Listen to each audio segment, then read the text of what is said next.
उसके बाद में पुण्यात्माओं ये नियम है, और नियमों का हमने गुरुदेव ने बताया कि हमें अंतिम श्वास तक पालन करना है। देखो डॉक्टर चाहे कितना ही अच्छा क्यों ना हो, डॉक्टर का काम होता है आपका ट्रीटमेंट करना, आपका ऑपरेशन करना। उसके बाद डॉक्टर आपको कुछ मेडिसिन देगा और कुछ नियम बताएगा कि आपने अचार नहीं खाना, आपने दही नहीं खाना, आपने ये टेबलेट्स ये आपने गोलियां लेनी है।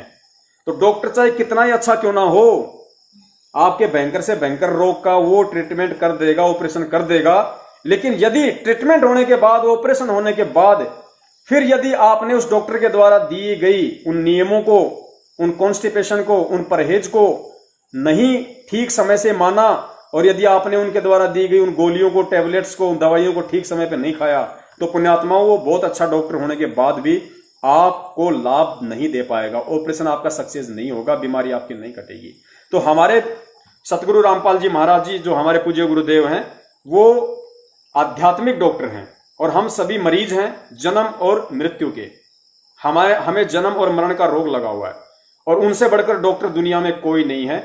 और जब हम उनसे संकल्प ले लेते हैं या हम उनसे नाम दीक्षा ले लेते हैं तो वो हमारा ऑपरेशन कर देते हैं, हमारा ऑपरेशन हो गया। उसके बाद गुरुजी हमें कुछ नियम बताते हैं, परहेज बताते हैं, 11 परहेज है। और हमें उन्होंने चरणामृत दे दिया, प्रसाद दे दिया, आरती दे दी, सुनने के लिए जो है उन्होंने हमें सत्संग दे दिए। अब यदि हम उन गोली दवाइयों को नहीं खाएंगे और यदि हम इन नियमों को, ये परहेज यदि हम नहीं करेंगे, तो पुण्यात्माओं डॉक्टर चाहे कितने अच्छा क्यों ना हो, हम लाभ नहीं उठा पाएंगे। तो आपने इन नियमों का पालन सतगुरुदेव जी के आदेश अनुसार करना है। अब नियम क्या है, दास आप जी को समझा देता है। पुण्यात्मा वैसे तो दास का 50% से ऊपर नेट हो गया है, लेकिन परमेश्वर दया करें, फिर भी कोशिश हम करेंगे। फिर भी थोड़ा बहुत अगर कुछ रह गया तो परमात्मा कल संडे को पूरा करवा देंगे उसमें।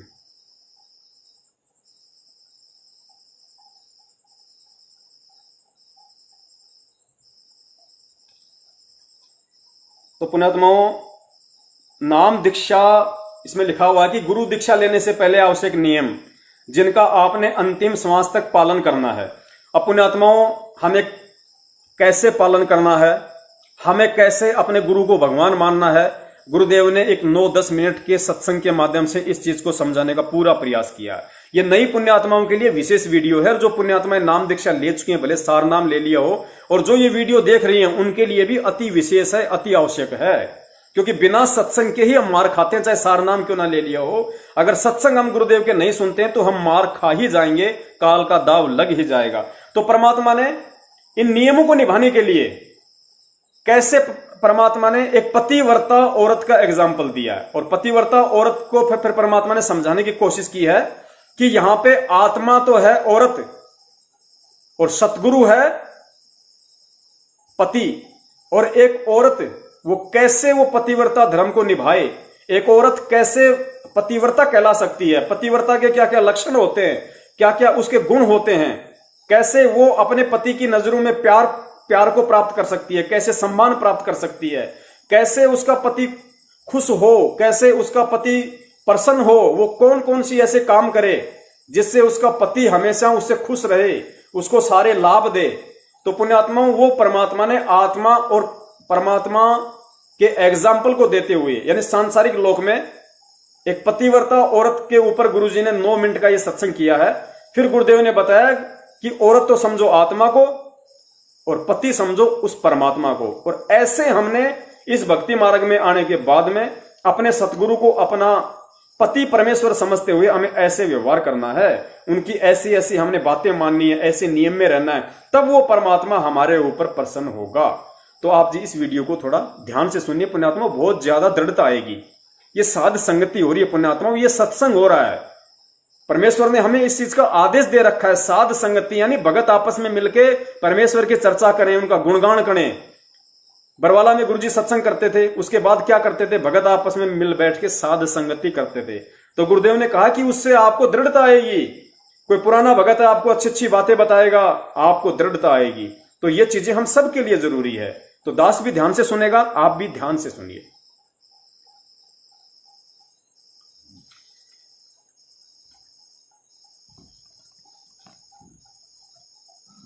जिस पति को अपनी पत्नी पर शंका हो जाती है तो वो उनमें फिर प्रेम नहीं रहता। और जो पतिव्रता स्त्री है, उसका पति अपने सामर्थ्य के अनुसार उसकी पूरी सुरक्षा करता है, पूरी सुविधाएं देने की चेष्टा करता है। ठीक इसी प्रकार हम आत्माएं, ठीक इसी प्रकार हम सभी आत्माएं उस एक ही परमात्मा की हैं, वो हमारा पति है, सबका मालिक है। पति मीन मालिक, स्वामी, वो हमारा पति है। और हम जब तक उसमें पतिव्रता की तरह आस्था नहीं बनाएंगे, तब तक वो हमारी मदद, हमारी सहायता नहीं पूरी नहीं करेगा। जब हम पतिव्रता की तरह उसके, एक पतिव्रता का अर्थ है कि जैसे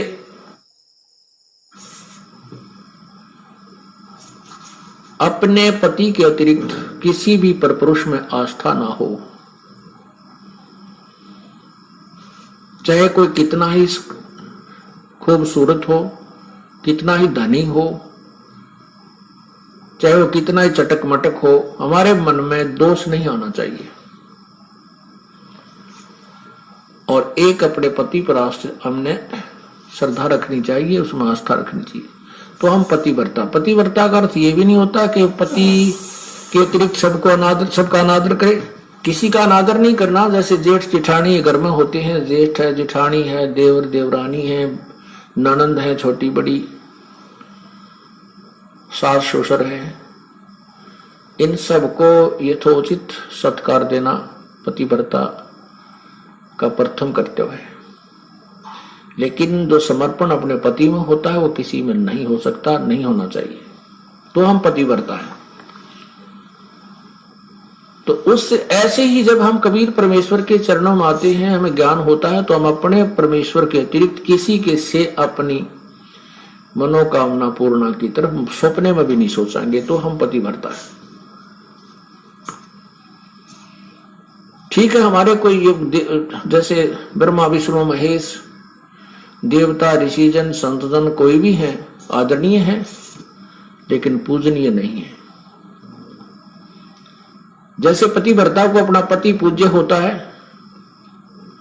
उसी से को समर्पण करती है, तो वो समर्पण वो किसी को नहीं कर सकती, लेकिन आदर सबका करती है, वो आदरणीय है। इस भाव से जब हम प्रभु के चरणों में लगेंगे, तब परमात्मा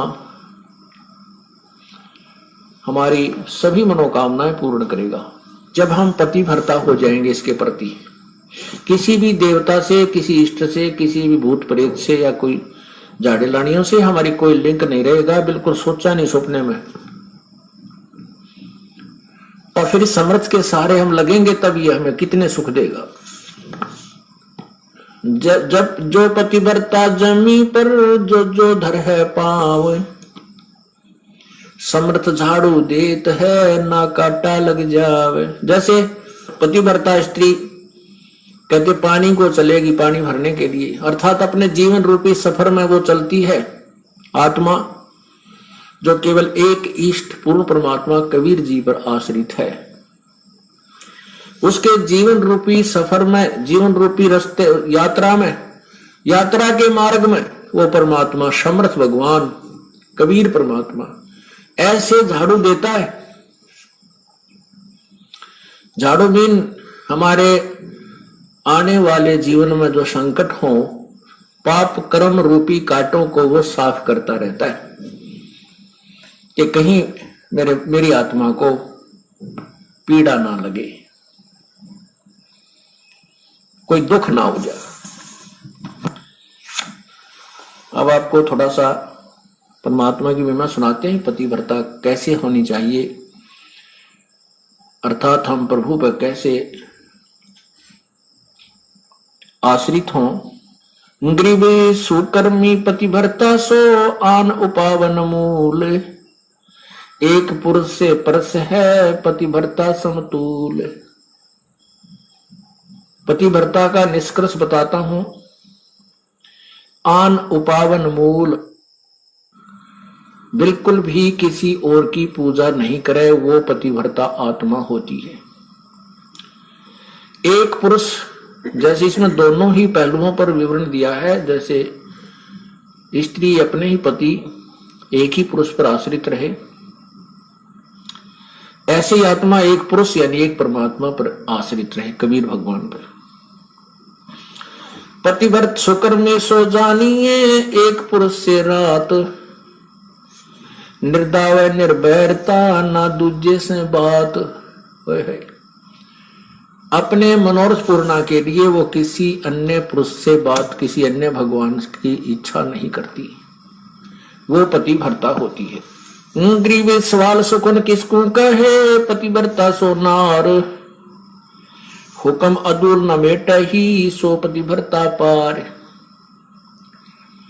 देखो कितनी गहराई से बता रहे हैं, केवल यही एक लक्षण नहीं है पतिव्रता का।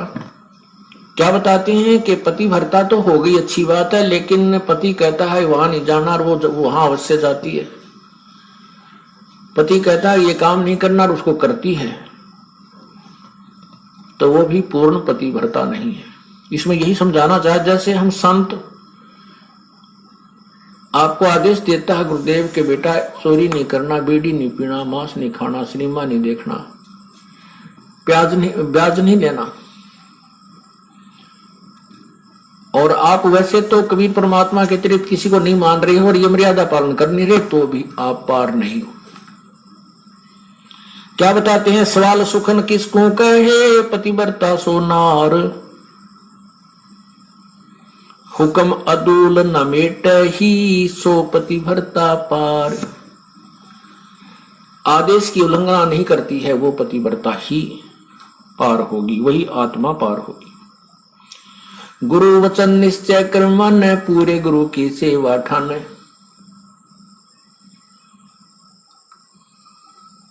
भाई जो गुरु वचन पे डट गे कट गे फंद 84 के, कट गे फंद 84 के, कट गे फंद 84 के। भाई जो गुरु वचन पर डट गे कट गे फंद 84 के। घर आंगन एक सारे है, वचन उल्लंघना होई। घर आंगन एक सार समझे, पतिव्रता अपने घर में रहे चाहे बाहर रहे, उसके आव भाव, उसका चलना बैठना उठना बोलना ऐसा ही रहे जैसे वो घर में रहती है, बाहर भी एक जैसा ही व्यवहार करे और वचन उल्लंघन ना करे। घर आंगन एक सारे है, वचन उल्लंघना होई। आन खसम से ओलने, पतिव्रता है सोई। आन खसम यानी और अन्य पति नहीं बनावे, उससे ओलना माने आड रख है, पतिव्रता है सोई। आन खसम से हंसत वो चंडी चोर चुड़ैल, जिनसे क्या घर बासे है, घर में बसे घुड़ैल। अब क्या बताते हैं परमात्मा के, जैसे कोई पतिव्रता स्त्री दूसरे पुरुष के साथ मजाक करती रहती है,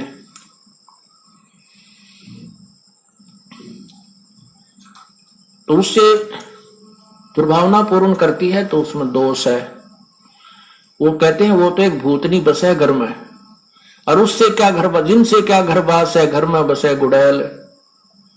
ऐसे ही ये पतिव्रता यहां आत्मा की तरफ ज्यादा संकेत है। परमात्मा कहते हैं कि मुझे ऐसे ही अच्छे नहीं लगोगे यदि तुम ऊपर से तो कबीर साहब करते हो, अब कबीर पंथी हैं, कबीर साहब के मानने वाले, अंदर से सारे देवताओं की पूजा करते रहते हो। आन खसम से हंसत है वो चंडी चोर चुड़ैल। परमात्मा इतने नाराज होते हैं। कहते हैं परमात्मा 100 वर्ष सतगुर की पूजा, एक दिन आन उपासी। वो अपराधी आत्मा फिर पड़े काल की फांसी। 100 वर्ष तो ये साधना करते रहना जो हम आपको बता रहे हैं, और एक दिन अन्य पूजा कर लेना परमात्मा कहते हैं वो अपराधी आत्मा पड़े काल की फांसी। तो ऐसी गलती क्यों करेंगे हम? तब करेंगे जब हम ज्ञान नहीं सुन पाएंगे और ज्ञान उस दूसरे ज्ञान के लोगों से हम ज्यादा संबंध रखेंगे तो वो हमें विचलित कर डालेंगे। सच्चा पुण्यात्मो, परम पूज्य गुरुदेव सतगुरु रामपाल जी महाराज जी ने हमें कितनी अनमोल बात बताई है। एक पतिव्रता का उदाहरण देकर आत्मा और परमात्मा के विषय की बात बताई है कि किस तरीके से हम नाम दीक्षा लेने के बाद सतगुरु के प्रति समर्पित रहे। अन्य किसी भी गैर पुरुष अर्थात किसी भी देवी देवता साधु संत में सौपन में भी हमारी कोई आस्था नहीं होनी चाहिए और हम वही कर्म करें जो हमारे परम पिता परमेश्वर अर्थात सतगुरु को प्रिय हों, तो हम उन्हें प्रिय लगेंगे। फिर वो हमारी हर ख्वाहिश हर इच्छा वो पूरी करेगा, हमारी हर डिमांड परमात्मा आध्यात्मिक जीवन की पूरी करेगा। तो परमेश्वर की आप लोगों पर विशेष दया, उन पुण्यात्माओं पे जो आगे आने वाले समय में चाहे आज रात को ही चाहे सुबह जैसे भी उनको परमात्मा प्रेरणा करें और जैसा वो उचित समझें, क्योंकि दास की सेवा केवल आप जी को गुरुदेव जी के सत्संग आधारों से सत्य बताने की है। उसके बाद पुण्यात्मा दास का कोई रोल नहीं है। आप जी को यदि सत्य लगे और उचित लगे तो आप जी संकल्प नाम दीक्षा को अपनाना, यदि आप इतना विश्वास कर सको तो। अन्यथा कोई दबाव नहीं है, किसी प्रकार का कोई प्रेशर नहीं है पुण्यात्माओं, ये आपके अपने विवेक के ऊपर है। दास केवल आप जी को परमात्मा से जुड़ने की विधि बता रहा है, उनका विधान बता रहा है। इसमें ना दास का कोई स्वार्थ है और ना ही आप जी को कोई स्वार्थ होना चाहिए। विवेक बुद्धि के साथ में आप जी ने फिर अपने आध्यात्मिक यात्रा को जारी रखना है। हाँ, सहयोग हम भक्तों का रहेगा। यदि कोई चीज समझ में नहीं आती है और परमेश्वर ने यदि हमारे ऊपर दया कर रखी है तो हम उस चीज को समझाने में साध संगति के तहत इस लाइव प्रोग्राम में हर शंकाओं के समाधान के लिए सतगुरुदेव जी की तरफ से तैयार रहेंगे। तो आगे गुरुदेव ने जो नियम बताए हैं वो कितने कंपलसरी हैं। अब जो नियम है प्रथम, इसमें गुरुदेव ने बताया कि गुरु दीक्षा लेने से पहले आवश्यक नियम जिनका आपने अंतिम श्वास तक पालन करना है। नंबर 1 है हुक्का, शराब, मांस, तंबाकू, बियर, सिगरेट, हुल्ला सूंघना, अंडा, सुल्फा, अफीम, गांजा और अन्य नशीली वस्तुओं का सेवन तो दूर रहा, किसी को नशीली वस्तु लाकर भी नहीं देनी है, क्योंकि बुराई करना व उसमें सहयोग देना दोनों ही महापाप हैं और भक्ति मार्ग में विष के समान हैं। ये गुरुदेव का प्रथम नियम है। यानी सतगुरु से उपदेश लेने के बाद, चाहे वो संकल्प नाम दीक्षा से जुड़े चाहे नाम से जुड़े, उसके बाद उस आत्मा के लिए प्रथम नियम है उस आध्यात्मिक डॉक्टर की तरफ से कि आपने नशे पते से बिल्कुल दूर रहना है, चाहे किसी भी प्रकार का नशा क्यों ना हो। आपने नशा करने वाले व्यक्ति का सहयोग भी नहीं करना है। यदि आपने ऐसा किया तो ये आपके सतगुरु के वचन की उल्लंघना हो जाएगी और परमात्मा से आपका जो कनेक्शन जो आपने जोड़ा है वो टूट जाएगा, आपको लाभ नहीं मिलेगा। फिर आपको अपना प्रारब्ध ही मिलता रहेगा जैसा कि आपके भाग्य में है। पुण्यात्माओं, सबसे पहला नियम जो परमात्मा ने बताया तो इसकी उपयोगिता भी बहुत ज्यादा है, क्योंकि नशा इस भक्ति मार्ग में सबसे ज्यादा बाधक है। गुरुदेव ने एक सत्संग में बताया कि हमारी जो नाड़ी होती है इला और पिंगला, जो ये नासिका होती है, एक इंगला एक होती है पिंगला, इड़ा और पिंगला। फिर यहाँ जो नाक की जो हड्डी है, गुरुदेव ने बताया कि यहाँ तो ये तो मांस है, यहां चल के जो हड्डी है जहां से नाक शुरू होता है हड्डी शुरू होती है, तो इस हड्डी के बीच में यहाँ पे एक सुराग और है, उसको बोलते हैं सुषुम्ना द्वार। उसको गुरुदेव ने सुषुम्ना द्वार बताया। तो वो सुषुम्ना द्वार जो होता है वो जन्म के कुछ समय बाद में हमारा बंद हो जाता है, और जो भगत की आत्मा है, सत भक्ति करने वाले की आत्मा, उसी सुषुम्ना द्वार से अंतिम समय में परमात्मा बाहर निकालता है। इस शरीर से जब आत्मा बाहर निकलेगी तो जो काल की जो भक्ति करते हैं, ब्रह्मा विष्णु महेश देवी देवता अन्य नकले संतों, वो तो निकलेंगे यहां से ब्रह्मरंध्र से, वो तो सीधे फिर काल के लोक में जाएंगे। और जो भगत होगा, जो सत भक्ति करता है, जो कबीर परमेश्वर की गुरु मर्यादा में रह के, उसकी आत्मा को परमात्मा 10वां द्वार भक्तों का सुषुम्ना द्वार है। काल लोक की भक्ति का 10वां द्वार है ये कपाल, यहां से ब्रह्मरंध्र। और जो भगत हैं, जो सत भक्ति करते हैं, गुरुदेव ने बताया कि सुषुम्ना द्वार से निकलेंगे। तो सुषुम्ना द्वार काल भगवान ने बंद किया होता है, और जब हम सतगुरु की शरण में आ जाते हैं तो परमात्मा की भक्ति से, मंत्र जाप से, सत्संग से, नियम मर्यादा में रहने से, उनकी सामर्थ्यता से फिर परमात्मा धीरे धीरे हमारा सुषुम्ना द्वार को खोल देते हैं। तो गुरुदेव ने बताया कि ये जो हुक्का पीते हैं, बीड़ी, शराब, गुटखा, मांस, ये जो है हमारे सुषुम्ना द्वार को बंद कर देता है। सुषुम्ना द्वार के लिए सबसे बड़ी बाधक है ये हुक्का पीना, सिगरेट पीना, बीड़ी पीना। तो ये भक्ति मार्ग में सबसे ज्यादा बाधक है। और सबसे बड़ा गुरु का वचन, गुरु बोले कि ये नहीं करना तो फिर नहीं करना, चाहे वो बाधा दे या ना दे। दूसरी बात, फिर गुरुजी ने बताया कि हमारा जो बॉडी है उसमें सभी देवताओं का निवास है। जो पांचों जो प्रधान देवता हैं जिनके परमात्मा हमें प्रथम मंत्र देते हैं, वो हमारे शरीर कमलों में विराजमान है। तो गुरुदेव ने बताया कि जो व्यक्ति मांस खाता है, शराब पीता है, ये जितने भी जो गुरुजी ने गांजा, अफीम, नशा, जितने भी प्रकार के नशे इस दुनिया में हैं, यदि वो करता है तो अपने शरीर में विराजित उन प्रधानों को वो जो है वो परेशान करता है, वो कृष करता है, और देवता उससे नाराज होते हैं। अब नाराज होंगे तो फिर पुण्यात्मा सही तरीके से काम कैसे चलेगा हमारा। तो इसलिए परमात्मा ने प्रथम नियम बताया कि भगत साधु सोई जो सीधा चल है, हमें गुरु मर्यादा में चलना है। इन चीजों को हमने भूलकर भी प्रयोग नहीं करना है। और यदि हमसे कोई बीड़ी मंगवाता है, हुक्का मंगवाता है, शराब मंगवाता है, या इवन गुरुजी ने यहां तक बताया यदि कोई सिगरेट पी रहा है, बीड़ी पी रहा है, और आपसे कहे कि भाई साहब जरा वो माचिस देना वहां से उठा के, तो भी आपने नहीं देना, सहयोग भी नहीं करना है, क्योंकि ये गुरु वचन है। हमें इस चीज को ध्यान रखना है, गुरु वचन है ये। तो प्रथम नियम के विषय में गुरुजी ने फिर और क्या बताया, थोड़ा सा आप जी उसको ध्यान से सुनिए।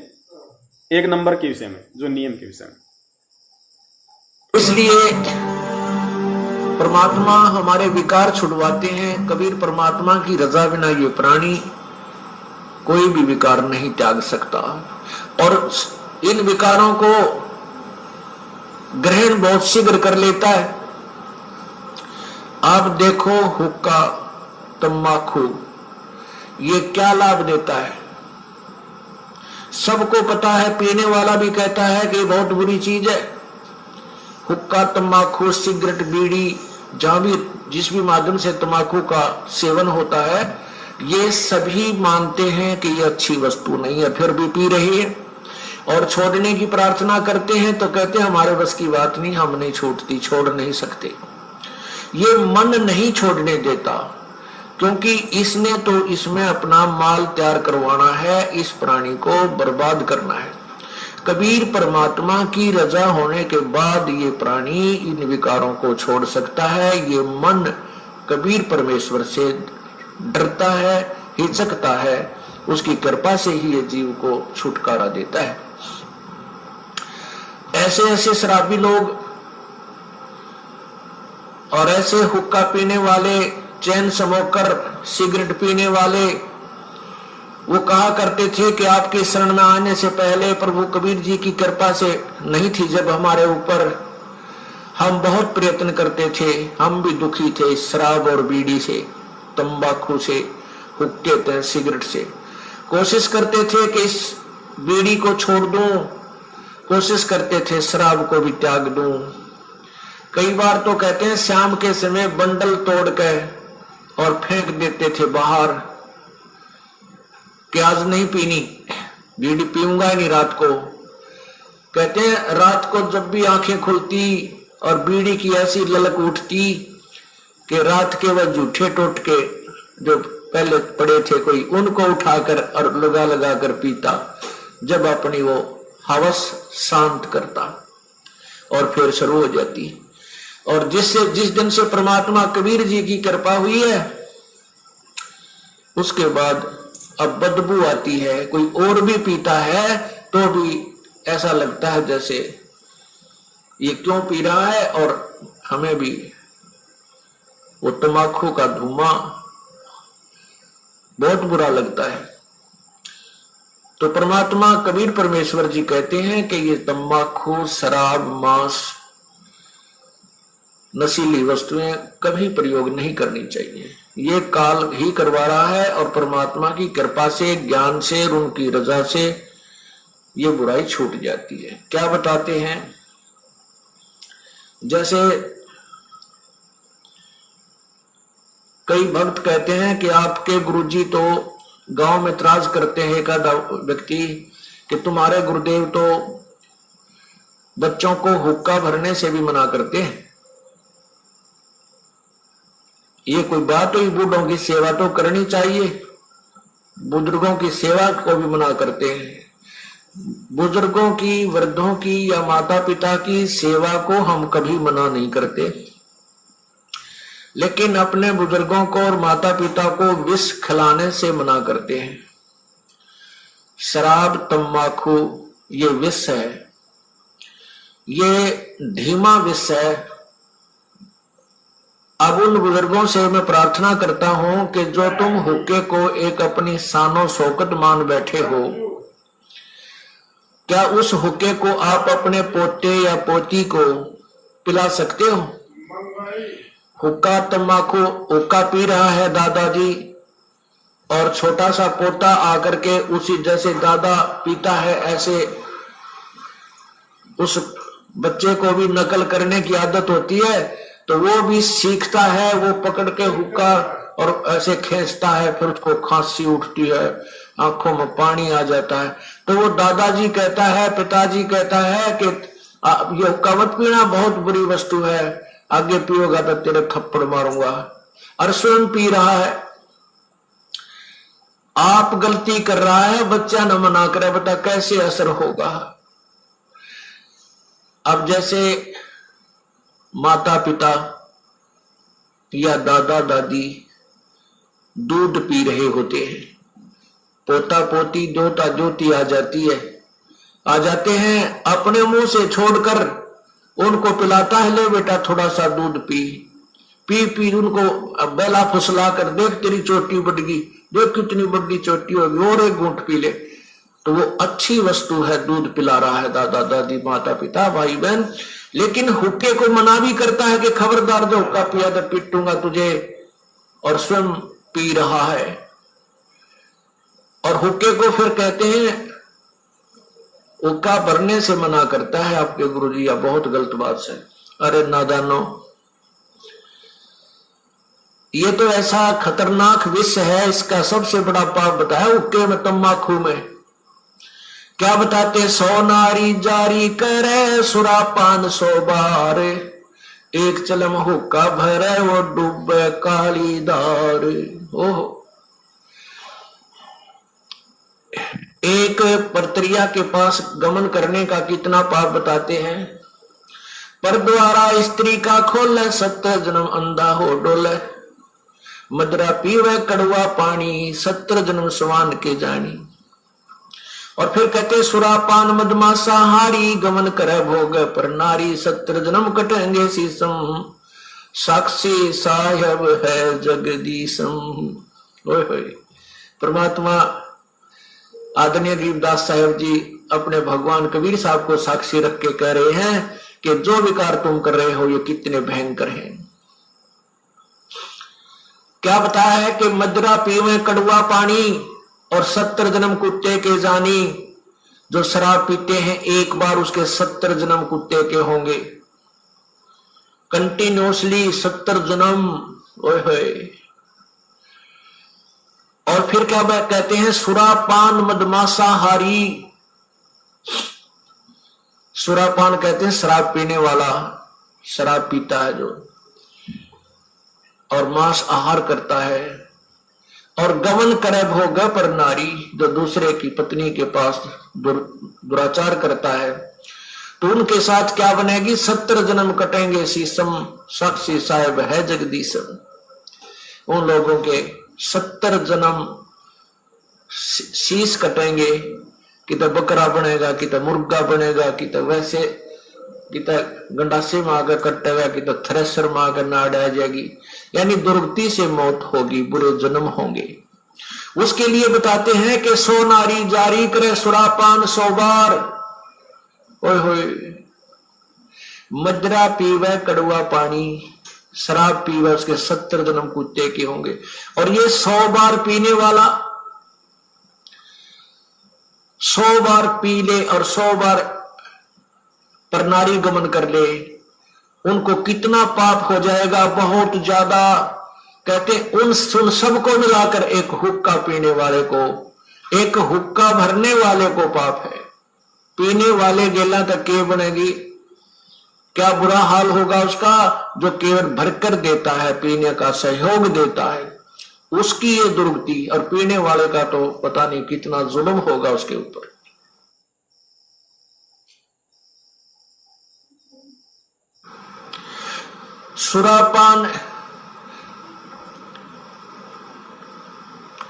सोनारी जारी करे सुरापान 100 बार, एक चिलम हुक्का भरे वो डूबे काली धारी। इसलिए मना करते हैं कि तुम हुक्का भी भर के मत देना उन जो पाप कमा रहे हैं, स्वयं भी नरक में जा रहे हैं और उसमें सहयोगी बना रहे हैं अपने पुत्र पुत्रियों को, पौत्र पौत्रियों को या पुत्र वधुओं को भी आजकल हुक्का भरवाने लगे। हमारे भी पूर्वज हुक्का पिया करते थे, हमारे पिताजी भी पीते थे, माताजी भी पिया करती बिना ज्ञान के। लेकिन ये क्या कहा करते थे कि भाई जो हुक्का नहीं पीता तेरे से हम हुक्का भरवाएंगे नहीं, पाप लगेगा हमको। इतना मानते थे कि हुक्का भरवाना भी पाप है, पीना तो पाप है, वो तो ये छोड़ नहीं रहे थे, विवश थे। लेकिन इतना ज्ञान अवश्य था कि हुक्का भरवाना भी पाप है।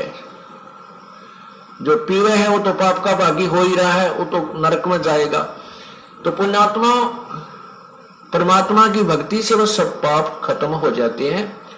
जैसे कपड़ा मैला हो जाता है, साबुन लगाने से वो ठीक हो, स्वच्छ हो जाता है। तो हमारे माता पिताजी को जब ये ज्ञान हुआ तुरंत त्याग दिया उसी दिन। उसके बाद आज 20 वर्ष हो गए, इन्होंने छुआ नहीं है उस पाप को। तो इसी को कहते समझा है तो सर दर पांव बहोर नहीं रे ऐसा दाव। निर्मल जीवन हो गया, स्वस्थ शरीर हो गया और भक्ति भगवान की प्रवेश हो गई। सच्चा पुण्यात्माओं, आगे परमेश्वर ने हमें नियम नंबर 2 बताया कि किसी भी प्रकार का कोई व्रत, तीर्थ, गंगा स्नान आदि नहीं करना तथा किसी अन्य धार्मिक स्थान पर नहाने या दर्शनों के लिए नहीं जाना है। किसी मंदिर में पूजा और भक्ति के भाव से नहीं जाना है कि इस मंदिर में भगवान है। भगवान कोई पशु तो है नहीं जो उसको पुजारी ने मंदिर में बांध रखा है। भगवान तो कण कण में व्यापक है।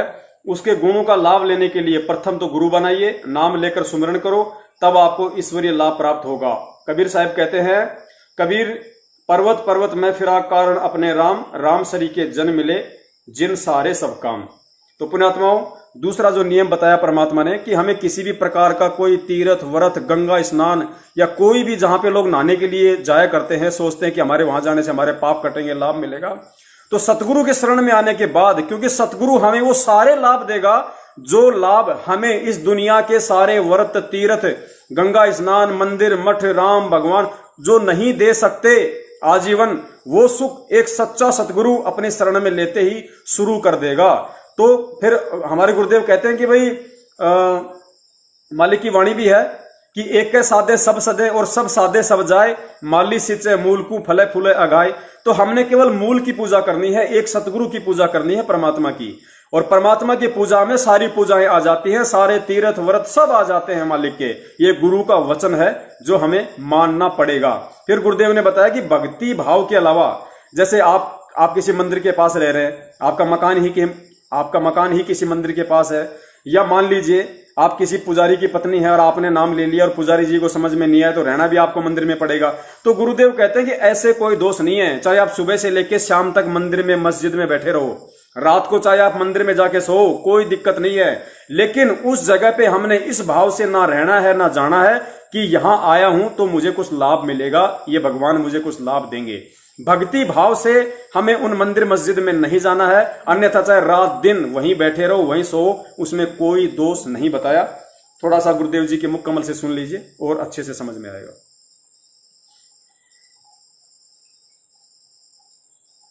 कहीं पर आप देखते हो इन भ्रमित किए हुए अज्ञानी ऋषि संतों के द्वारा के फलाने स्थान पर का पर्व होगा, वहां पर भी लगेगी, पर भी वो है इनकी 1 घंटा 1.5 घंटा स्नान का समय निर्धारित करते हैं किसी सरोवर, तालाब या दरिया में। जो स्नान कर लेगा उसका बेड़ा पार हो जाएगा। ये कर रखा है ना ऐसा जुल्म।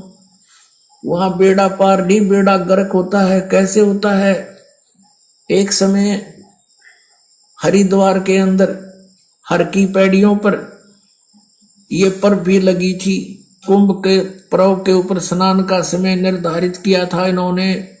वहां पर ये सभी त्रिगुण उपासक, रजगुण ब्रह्मा, सदगुण विष्णु, तमगुण शिव जी के उपासक, ये गिरी, पुरी और नागा, वैष्णो, ये कनपाड़े नाथ और बिना कनपाड़े ये सारे वहां इकट्ठे हो गए स्नान के लिए। स्नान करने का जब समय आया, वहां क्या होता है, गिरी अलग ग्रुप में, पूरी अपने न्यारे ग्रुप में, नागा अलग से इकट्ठे हो जाते हैं, वैष्णव अलग से इकट्ठे हो जाते हैं। वहां से फिर स्नान करने के लिए चलते हैं अपने अपने मुखिया के पीछे। सबसे पहले नागा चले गए ऊपर भी नहाने के लिए, पर भी लेन मोक्ष प्राप्ति के लिए बेड़ा पार कराने गए थे नागा। सबसे पहले पैर की पैड़ियों पर खड़े हो गए स्नान करने के लिए। पीछे से आगे ये सतगुण विष्णु जी के उपासक वैष्णव साधु आए। उन्होंने कहा, अरे नागाओ, पहले हम स्नान करेंगे, हम सर्वश्रेष्ठ हैं, तुम बाहर आओ, अभी स्नान नहीं करना तुमने। तैयारी पकड़ रहे थे स्नान करने की। नागा कहने लगे, नहीं, हम सर्वश्रेष्ठ हैं, हम त्यागी और बैरागी हैं, हम कोई वस्त्र तक भी नहीं स्तन पर रखते, हमको नी इच्छा फिरते हैं, हम सर्वश्रेष्ठ हैं, हम प्रथम स्नान करेंगे। अब वैष्णु साधुओं ने कहा कि तुम बाहर आ जाओ नागो, तुम काहे के श्रेष्ठ हो, तुम नहाते ना धोते, राख लपेटे फिरते हो, शरण फेड़ तुम टट्टी के हाथ भी नहीं धोते, और तुम काहे के श्रेष्ठ हो, बाहर आओ, हम प्रथम स्नान करेंगे। इस बात का दुख माना उन्होंने, नागाओं ने, और दोनों आपस में झगड़ा शुरू हो गया। वैष्णु साधुओं का, सतगुण विष्णु के उपासकों का, और तमगुण शिव जी के उपासक नागाओं का आपस में लठबाज गया, झगड़ा हो गया। और वहां लगभग 25,000 ये त्रिगुणोपासक कटका मर गए वहां पर भी लेन गए थे, बेड़ा पार करान हो गया, बेड़ा गर्क। तो यहां परमात्मा कहते हैं, तीर तुपक तलवार कटारी, जमदड़ जोर बधावे हैं, हर पैड़ी हर हेत न जाना, वाजा करद चलावे हैं, काटे शीस नहीं दल करुणा, ये जग में साध कमावे हैं, और जो जन इनके दर्शन को जावे, उनको भी नरक पठावे। काटे शीस नहीं दल करुणा, जग में संत को आवे हैं, हर पैड़ी हर हेत नहीं जाना, वाजा तेग चलावे हैं। हर की पैड़ी कहे, भगवान का स्थान कहो, भगवान की छाती पर ये कुकर्म कर दिया, 25,000 कटका मर गए। लेली पर भी टिंडे वहां पर, ये है इनके तीर्थ स्थान नाने के। और किसी को मना करता है तो इन्होंने हमारी तो भावनाओं को ठेस पहुंचा दिया। अरे ये कोई भावना हुई? अब जैसे कोई बालक, कोई बिजली का तार टूटा पड़ा है, उसमें स्पार्किंग हो रही है, बच्चा उसको आतिशबाजी जानकर पकड़ने जा रहा है, और कोई बुद्धिमान व्यक्ति उसको देख रहा है, उसको भागकर उठाकर उस बच्चे को उसकी जान बचा देता है। बच्चा रोता है क्योंकि उसकी भावनाओं को ठेस पहुंचा है। वो तो उसको पकड़ना चाहता था, और उसको पता था उस बद्दर पुरुष को कि ये मर जाएगा। फिर भावनाओं को वहां ठेस पहुंचाना अनिवार्य था। तो इस दास का उद्देश्य यही है, इसको अगर तुम ठेस मानते हो तो ठेस सही, पर तुम्हारी जान बचेगी ना, सारी वीरान मट्टी होगी आपकी, क्योंकि शास्त्र विरुद्ध साधना करके। तो यहां क्या बताते हैं, चारों युग में संत पुकारे, कूक कहा हम हेल रे, हीरे माणिक मोती बरसे, ये जग चुगता डेल रे।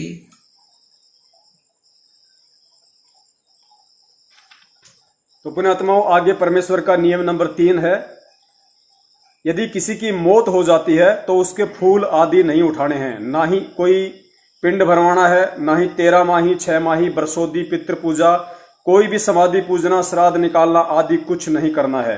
ये 5 तत्व से बना शरीर तो एक वस्त्र की तरह है, मूल वस्तु जीवात्मा है, वह कर्म आधार पर नए शरीर में जा चुकी होती है। हम अज्ञानियों द्वारा भ्रमित होकर पीछे क्रियाएं करते रहते हैं जो व्यर्थ है। गरीबदास जी महाराज कहते हैं, देह पड़ी तो क्या हुआ, सभी झूठी सभी पटीट, और पक्षी उड़ा आकाश को चलता कर गया बीट। तो परमेश्वर जी कह रहे हैं कि यदि नाम दीक्षा लेने के बाद में यदि अपने परिवार में, घर में किसी की उपदेशी की अनुपदेशी की कोई मृत्यु हो जाती है, तो हमने वो पाखंड, वो सांसारिक, वो कर्म नहीं करने जो अज्ञानता के चलते समाज करता है। उनके फूल उठाना, फिर उनको गंगा जी में विसर्जित करना, फिर उनके पिंड भरना, फिर पंडित जी को बुला के उनके गरुड़ की कथा करवाना, फिर बाद में उसके 6 माही बरसोदी पित्र उसके श्राद्ध निकालना, आडंबर पाखंड, ये हमें नहीं करना। परमेश्वर कहते हैं कि यह शरीर तो एक वस्त्र की तरह है, मूल वस्तु जीव आत्मा है। अब जीव आत्मा ने जैसी भक्ति करी उसी आधार से वो अपने वो कर्म भोगेगी, चाहे पीछे से चाहे उस शरीर का आप कुछ भी कर लो, कुछ भी फर्क नहीं पड़ना है। पुण्यात्माओं, मूल वस्तु जीव आत्मा है। आज हम जीवित हैं, आज यदि हमें कोई थप्पड़ मारेगा, हमें कोई कील चुभाएगा तो हमें महसूस होगा, हमें दर्द होगा। कल को जब मृत्यु हो जाती है तो जीव आत्मा निकल गई, अब ये शरीर मिट्टी है, चाहे इसको गाड़ो, चाहे इसमें कील मारो, चाहे इसको हथौड़ा मारो, इसको कुछ महसूस नहीं होगा। तो मूल वस्तु जीव आत्मा थी। अब जीव आत्मा ने शरीर में रहते सहते, गुरुदेव कहते हैं, क्या कमाया, क्या भक्ति करी, कैसी साधना करी, कैसा खाया पिया, उस आधार से वो अपने कर्म लेकर गई। अब उसने वो कर्म भोगने अच्छे बुरे, और ये शरीर मिट्टी है। अब तुम इसको चाहे अज्ञानियों के कहने पे गंगा जी में डालो, चाहे कुछ भी करो, कोई फायदा किसी प्रकार का नहीं है सिवाय तुम्हारे लूटने पिटने के। सुनिए सतगुरुदेव जी के मुखकमल से।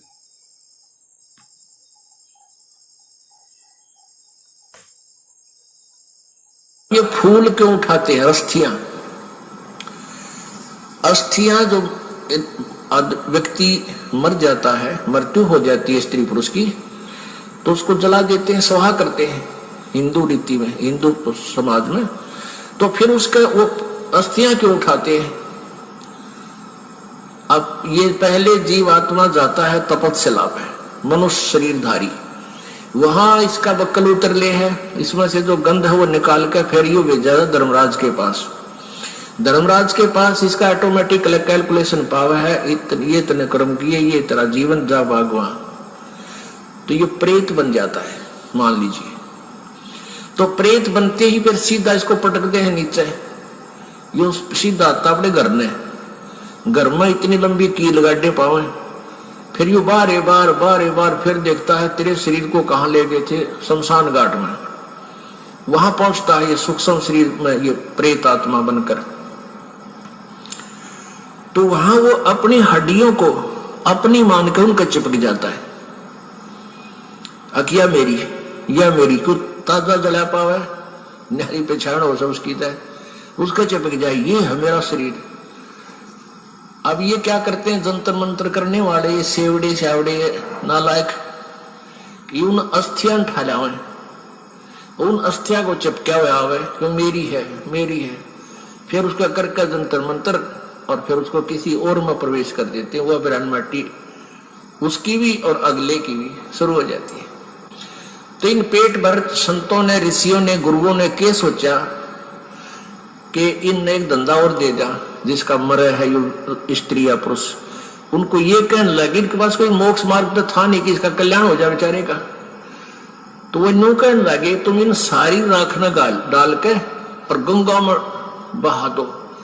अब गंगा में, दरिया में डालने पाछे वो कितना का कित जाएगा, उसका भूत ने बेरा पट्टा ना कौन सी तेरी थी। तो अब उनका मानना ये था उन गुरुओं का कि इस राख ने ठुआ के और दूर गिर का गंगा में, और वहां और दुकान खोल ली, वहां बैठ के पंडे कि भाई मोक्ष कराना है तुम्हारे पिता का, वहां वो जंतर मंत्र करेंगे, उनको कुछ दक्षिणा देना, उनकी फिर सेटिंग, उनके एजेंट वो गांव गांव के ब्राह्मण, वो गुरु नकली, इन्हें बहुत जबरदस्त जाल फैला रखा था जीव ब्रह्मांडे का।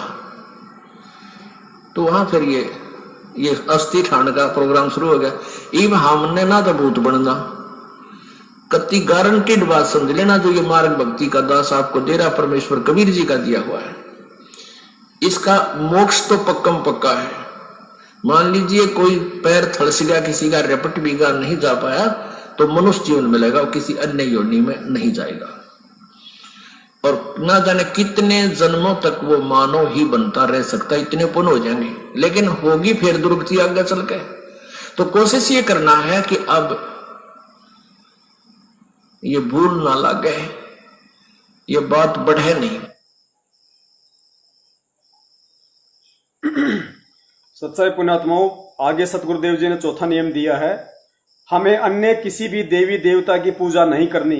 कबीर साहब कहते हैं, माई मसाणी सेठ शीतला भैरव भूत हनुमंत, परमात्मा उनसे दूर है जो इनको पूजनते। कबीर देवी देव ठाडे भये हमको ठोर बताओ, जो मुझ कबीर को पूजे नहीं उसको लूटो खाओ। और फिर परमेश्वर कहते हैं कि कबीर 100 वर्ष सतगुरु की पूजा एक दिन आन उपासी, वो अपराधी आत्मा फिर पड़े काल की फांसी। तो हमने सतगुरुदेव जी के इस वचन की पालना करनी है कि हमने इष्ट रूप में अपने सतगुरु के अलावा, कबीर भगवान के अलावा अन्य किसी भी देवी देवता की पूजा पाठ नहीं करनी है। 10 मिनट का वीडियो आप जी पहले पतिव्रता के ऊपर सुन चुके हैं। उसमें परमेश्वर ने इसी बात पे जोर दिया है कि पतिव्रता स्त्री कौन होती है, जो सोपर में भी अपने पति के अलावा गैर पुरुष का विचार मन में नहीं लाती है। तो गैर पुरुष वहां पे देवी देवता, नकली साधु संत हैं, और अपना पति वहां पे सतगुरु है। तो वही पत्नी अपने पति को भाती है, यानी वही आत्मा अपने सतगुरु को प्रिय होती है, जो उसके आदेशों में चलती है, जो उसके अलावा सोपर में भी किसी गैर का विचार अपने मन में नहीं लाती है। फिर भी सतगुरुदेव जी का सुनिए छोटा सा सत्संग।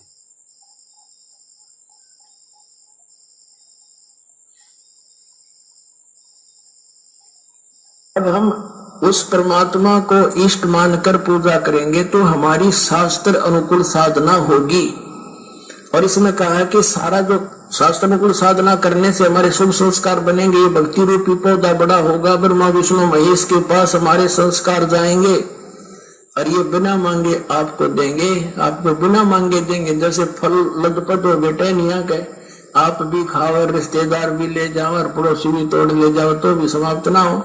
तो इतना इस प्रकार हमारा ये पूरा भक्ति क्रम पूरा होता है। तो हम आपको सबसे पहले परमात्मा ने कहा है कि तीनों देवा इन कमल दलों में बसे, ये ब्रह्मा विष्णु महेश, और प्रथम इनकी वंदना और फिर सतगुरु उपदेश।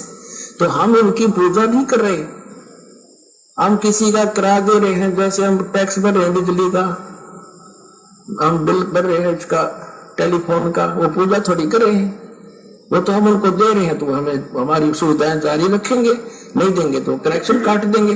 तो हम शास्त्र अनुकूल साधना कंप्लीट कोर्स ना करके अपनी अपनी डफली पीट रहे हैं, जिस कारण से हम परमात्मा से मिलने वाली साधना से वंचित होकर के हम नास्तिक होते जा रहे थे। अब परमात्मा ने दया करी आपके ऊपर और इस दास के ऊपर। इस दास को बनाया वो तत्वदर्शी संत, और जो ज्ञान परमात्मा 600 वर्ष पहले छुपा गए थे खजाना, इस दास को चाबी दे दी। अब दास ने खोल दिया उसके बच्चों के सामने, अब खाओ और खर्चो, चलो सतलोक में।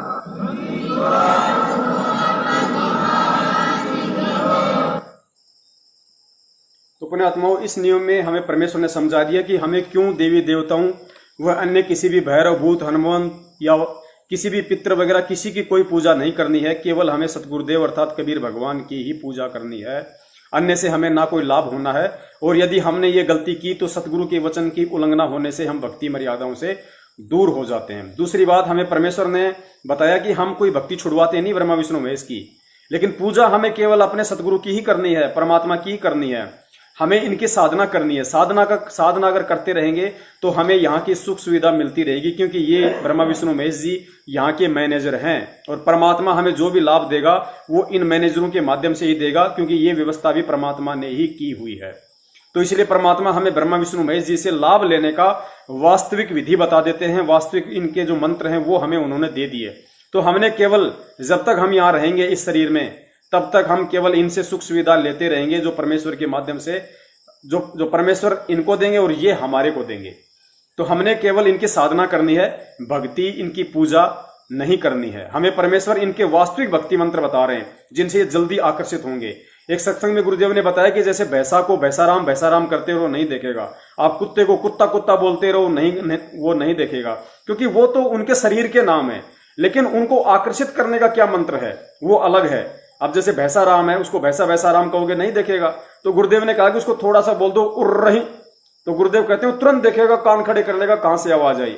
आप कुत्ते को कुत्ता कुत्ता कहो नहीं सुनेगा, उसको धीरे से बोल दो त्योल त्योल, तुरंत देखेगा, क्योंकि वो उनको जो है आकर्षित करने के वास्तविक मंत्र हैं, कोडवर्ड है वो। तो इन सभी देवी देवताओं के, ब्रह्मा विष्णु महेश जी के, दुर्गा के, गणेश जी के, शंकर जी के, इनके वास्तविक जो मंत्र हैं जो दुनिया नहीं जानती, ये ओम नमः शिवाय, हर हर महादेव, ओम नमः भागवते विष्णु देवाय नमः, जय गणेश, ये मंत्र नहीं है। ये तो नकलियों ने अपने मनमुखी रूप से बना रखे हैं। वास्तविक इन देवी देवताओं के जो मंत्र हैं वो सतगुरुदेव जी हमें देते हैं, ताकि इनसे ये देवता जल्दी जो है हमारी तरफ आकर्षित होते हैं। और सांसारिक इस भक्ति के लिए हमें जो सांसारिक सुखों की जो जरूरत है, सांसारिक लाभ और साधन हमें जो चाहिए, वो इन्हीं के माध्यम से हमें परमात्मा दिलवाएगा। तो हम केवल इनकी साधना कर रहे हैं, पूजा नहीं। अगला नियम गुरुदेव ने बताया, ऐसे व्यक्ति का जूठा नहीं खाना जो नशीले पदार्थों का सेवन करता हो। ये 5 नंबर नियम है। हमें ऐसे किसी भी व्यक्ति का, चाहे घर का हो, चाहे परिवार का हो, यार दोस्त रिश्तेदार कोई भी हो, जो आदमी नशा करता है, बीड़ी सिगरेट पीता है, या अन्य जो भी शास्त्र विधि को त्याग कर जो भी मनमानी पूजा पाठ करता है, हमें उस व्यक्ति का जूठा बिल्कुल भी नहीं खाना है। ये सतगुरुदेव जी का आदेश है, वरना भक्ति मार्ग में इस आदेश की उल्लंघना होने से हम मर्यादा रहित हो जाएंगे, परमेश्वर के लाभ से दूर हो जाएंगे। तो जिस व्यक्ति ने नाम दीक्षा नहीं ले रखी है सतगुरु रामपाल जी महाराज जी से इस पृथ्वी पे, उसके अलावा हमने किसी भी व्यक्ति का झूठा खाना नहीं खाना है। नंबर 6, जुआ ताश कभी नहीं खेलना। पुण्यात्माओं, ये जुआ खेलना, ताश खेलना, ये क्रिकेट देखना, क्रिकेट खेलना, सिनेमा देखना, ये पुण्यात्माओं हमारे समय और श्वासों की बर्बादी है। भक्ति मार्ग में अब हमें इन चीजों की कोई आवश्यकता नहीं है, और ना ही इन चीजों को हमें अपना बिजनेस बनाना है, ना ही इन चीजों को हमें अपना कैरियर बनाना है। बहुत सारे भगत भाई हैं, वो अपने बच्चे को क्रिकेट एकेडमी ज्वाइन करवा देते हैं, अपने बच्चे को बॉक्सिंग, जूडो, कराटे वो करवा देते हैं। तो पुण्यात्माओं, हमने वो नहीं करवाने हैं, क्योंकि ये ना तो हमारे जीवन में कुछ काम आने, ना हमारे शरीर के लिए कोई फायदेमंद है, ना इनसे हमें कोई ज्ञान मिलता है। तो ये चीजें हमें बिल्कुल भी नहीं करनी है। और सुनिए आप जी सतगुरुदेव जी के मुख कमल से गुरुदेव जी ने क्या आदेश दिया।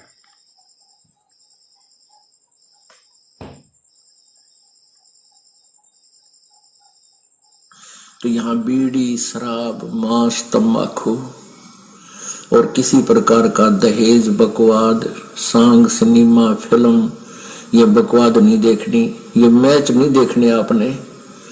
अब क्योंकि जब हम साधु हो जाएंगे, संत हो जाएंगे, जब हमने पता लग जाएगा कि देखा कोई देखने की चीज है, ये ताश खेल रहे हैं, मार बेगम और कभी लेना नहीं देना, कि मन में बकवाद चाहिए, और सारा दिन सुबह से लेकर शाम तक लेट कर देखेंगे। और इसी तरह ये मैच, क्रिकेट के मैच 3-3 दिन आंख फाड़े बैठे रहे, क्या मतलब है इसका? अपनी भक्ति करे, मालिक ने याद करे, वह खेलना और हम देखा। जैसे मैं लड्डू खाऊं और तुम देखो, ओहो वो 2 खा गया, तुमने क्या मिला बोले आदमियों। तो ये बालक बुद्धि से हमने थोड़ा हटके चलना पड़ेगा।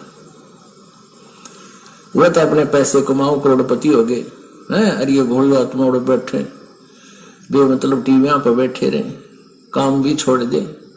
तो ये सारी बीमारी इस आधुनिक उपकरण का दुरुपयोग से होगी। ये फिल्म बकवाद गढ़ सारी उल्टे सुलटे हैं।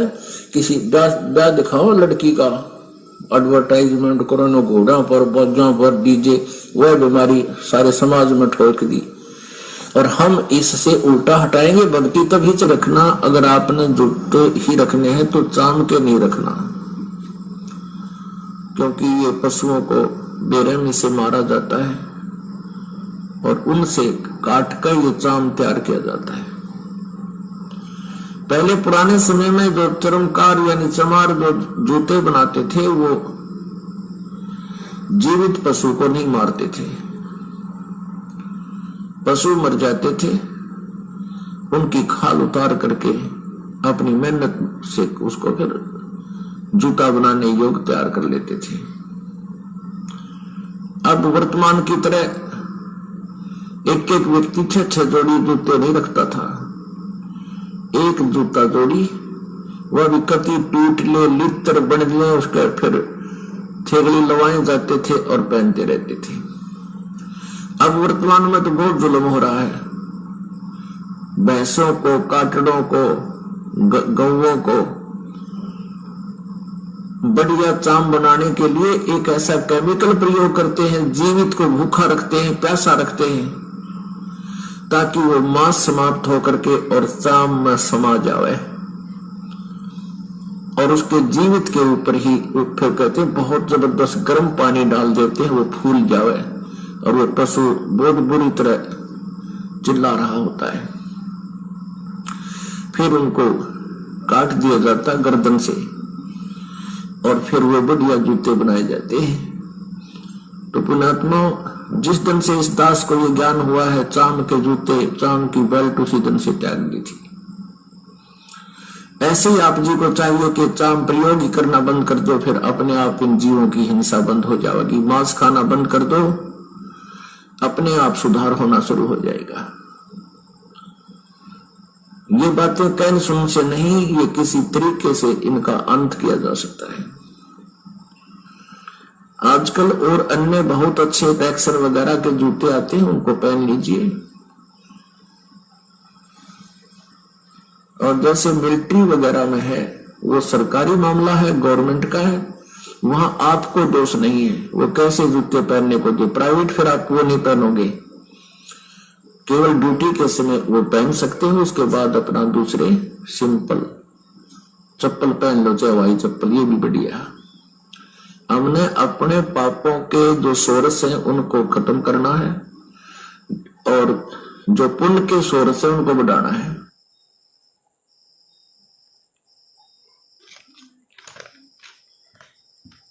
पुण्यात्माओं, आगे 7वां नियम है, किसी भी प्रकार के खुशी के अवसर पर नाचना व अश्लील गाने गाना सख्त मना है। जाहिर सी बात है, हम भगत हैं, हमें बकवादों से दूर होना होगा, हमें केवल भगवान के नजदीक जाना है और भगवान के नजदीक जाना है तो हमें इन सभी बकवादों से दूर हटना पड़ेगा। तो ये ब्याह शादी में नाचना, गाना, फिल्मी गाने देखना, फिल्में देखना, ये सभी बकवादे हैं जो भक्ति मार्ग में विष के समान है और गुरु मर्यादाओं का उल्लंघन होता है। ये सबसे बड़ा पॉइंट है। इनके नुकसान तो है ही हैं, क्योंकि हमारा जो मस्तिष्क है ये एक मेमोरी कार्ड है और गुरुदेव कहते हैं हम इसमें जैसा भरेंगे वैसा ही बाहर निकलेगा। तो यदि हम बकवाद देखेंगे तो हमारा मन विचलित होगा। और दूसरी बात, जब यदि बकवादे हम देखेंगे, फिल्म देखेंगे, ये गाने देखेंगे, और परमेश्वर कहते हैं जब तुम भक्ति करने बैठोगे, मंत्र करने बैठोगे, आरती करने बैठोगे, तो काल भगवान जो तुमने बकवाद इस मेमोरी कार्ड में फीड की है, वो फिल्में, वो क्रिकेट, वो फालतू के लोगों के साथ में बैठना, उल्टी सीधी बातें करना, जो बकवाद तुमने इस मेमोरी कार्ड में भरी है, और जब तुम भक्ति शुरू करोगे तो काल भगवान उस मेमोरी को चालू कर देगा, तो तुम्हें भक्ति में मन नहीं लगने देगा। वो बकवादे तुम्हारे अंदर आएंगी बार बार, वो फिल्मी गाने याद आएंगे, यार दोस्तों के साथ बैठ के की गई मीटिंगें याद आएंगी। तो भक्ति मार्ग में ये विष के समान है और गुरु का आदेश है। नियम नंबर 9, नियम नंबर 8, अपने गुरुदेव जी की आज्ञा के बिना घर में किसी प्रकार का यज्ञ, हवन, धार्मिक अनुष्ठान नहीं करवाना है। बंदी छोड़ अपनी वाणी में कहते हैं, गुरु बिन यज्ञ हवन जो कर ही मिथ्या जाए कभू नफल ही। गुरु बिन होम यज्ञ जो साधे औरों 10 मन पातक लागे। यानी गुरु जी की आज्ञा के बिना जब आप भक्ति मार्ग में आ जाओ तो गुरु जी यानी सतगुरु रामपाल जी महाराज जी के आज्ञा के बिना आपने किसी से कोई पाठ, धर्म, यज्ञ, हवन नहीं करना है। आपने कोई बड़ा भंडारा नहीं करवाना इस मकसद से कि मुझे लाभ मिले। भाई भगत अगर आपस में मिल रहे हो, परमात्मा की चर्चा कर रहे हो, तो चाहे 100 भगत इकट्ठे हो, 200 भगत इकट्ठे हो, वहां बैठ के यदि परमात्मा की चर्चा के नाम पे या किसी सत्संग के बहाने यदि आप इकट्ठे हुए हो तो आप वहां पे आओ। चाय पानी भी हमें पीनी है, भंडारा भी करना है, साधारण भंडारा। लेकिन ये सोच के नहीं कि मैं जगत वालों को भंडारा करवाऊं, मुझे लाभ हो जाएगा, मैं उनको कंबल बांटूं, ये नहीं करना। फिर किसी भी अन्य गुरु से या किसी भी व्यक्ति से हमें पाठ, हवन, यज्ञ नहीं करवाना। गुरु के अलावा हमें किसी से कोई पाठ नहीं करवाना। आज जितने भी लोग जो सतलोक